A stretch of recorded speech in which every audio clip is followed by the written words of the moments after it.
Hello, and welcome to Season 2, Episode 3 of Ethos English, the podcast for advanced English learners and the people who teach them. If you want to build your vocabulary, refine your study strategies, and improve your critical thinking, you're in the right place.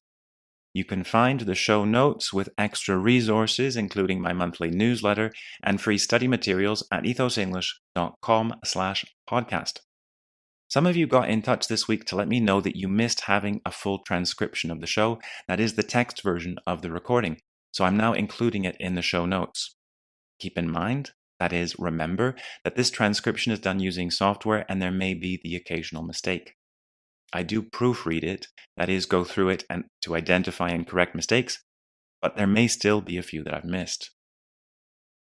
As I mentioned, the purpose of this show is threefold.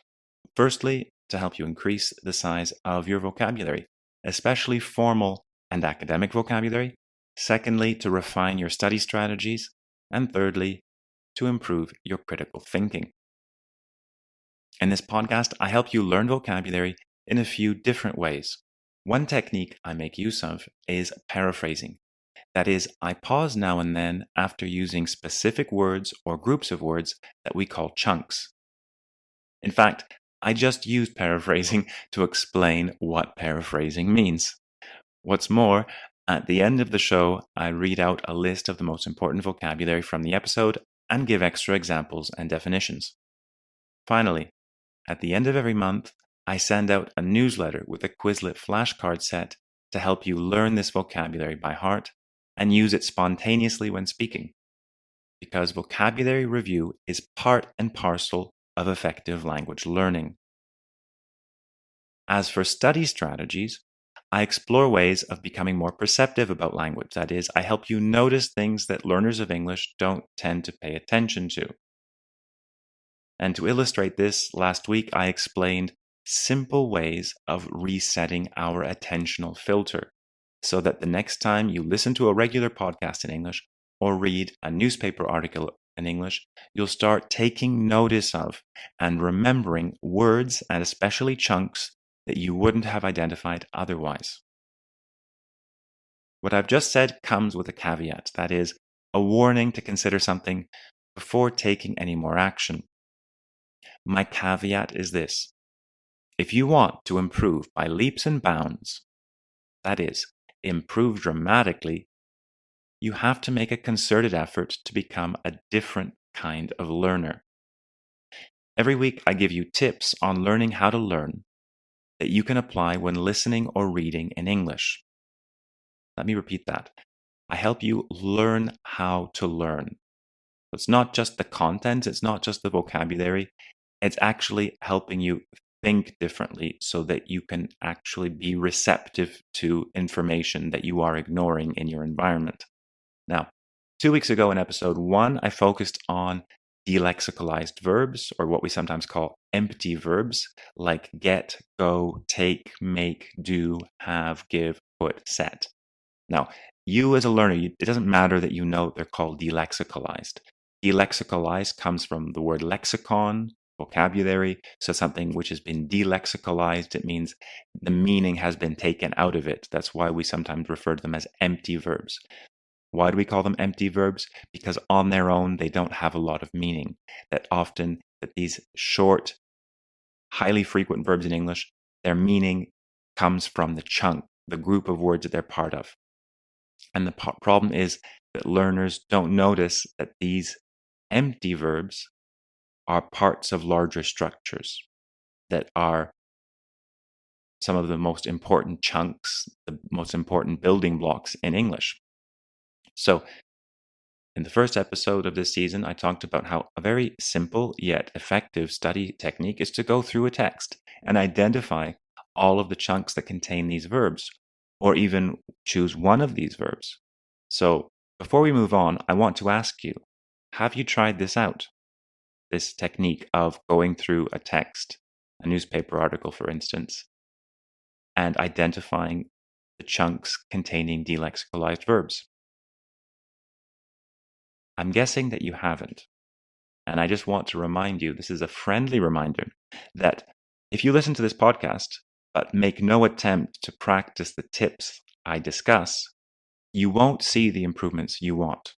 Okay. So I want you to think of this podcast not so much as a passive experience of you listening, think of it more as a course.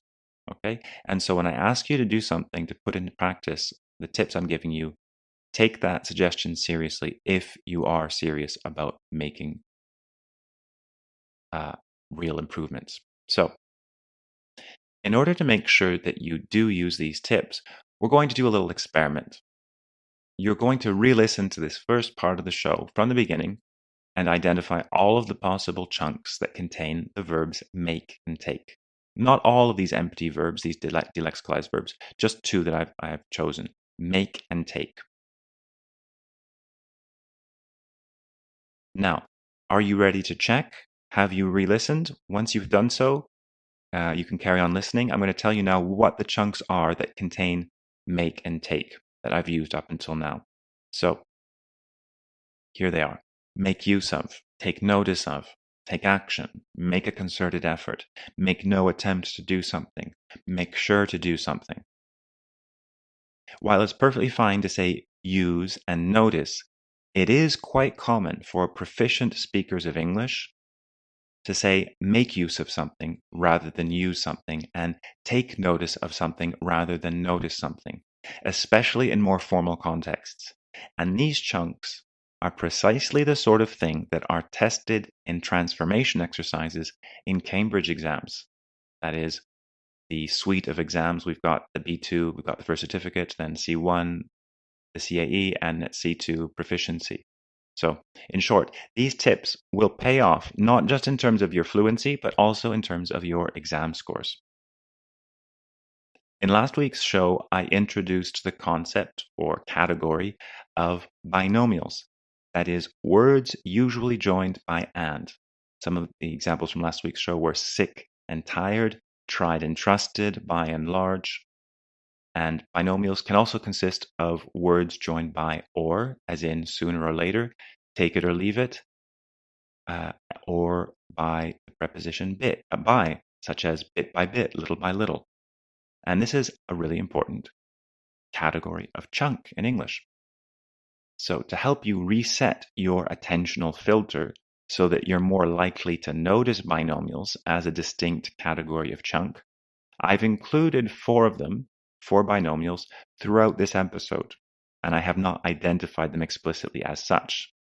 So, I want you to think of this as a sort of scavenger hunt. This is a game that often children play at birthday parties. So, a scavenger hunt is a game which requires you to find things which have been hidden, and you are given usually some kind of clue to help you along the way to find these hidden items. So, your clue is that you're looking for binomials. You know that there are 4 of them, and they're in this episode. So, what you're going to do, if you're feeling motivated, which I hope you are, you're going to listen a second time and see if you can spot them, if you can identify them.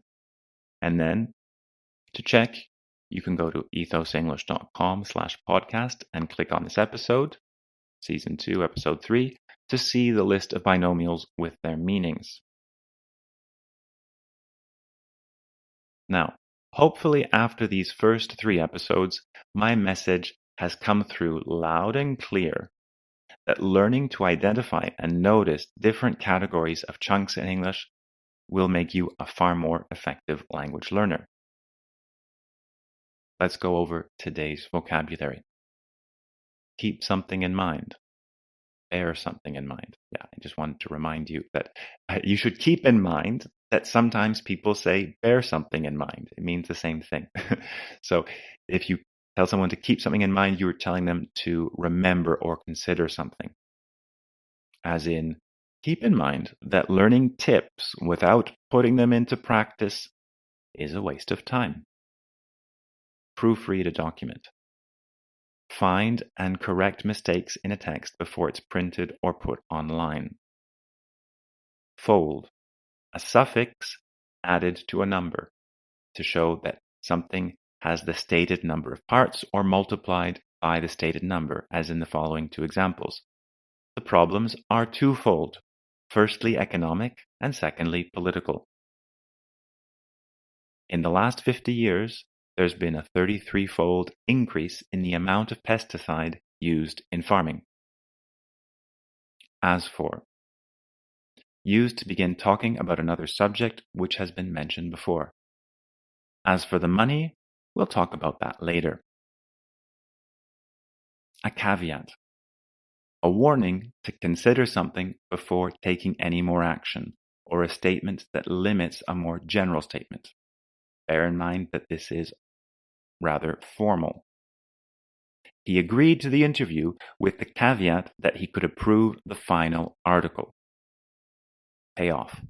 If something you've done pays off, it is successful. All her hard work paid off in the end, and she finally passed the exam. Thanks for listening.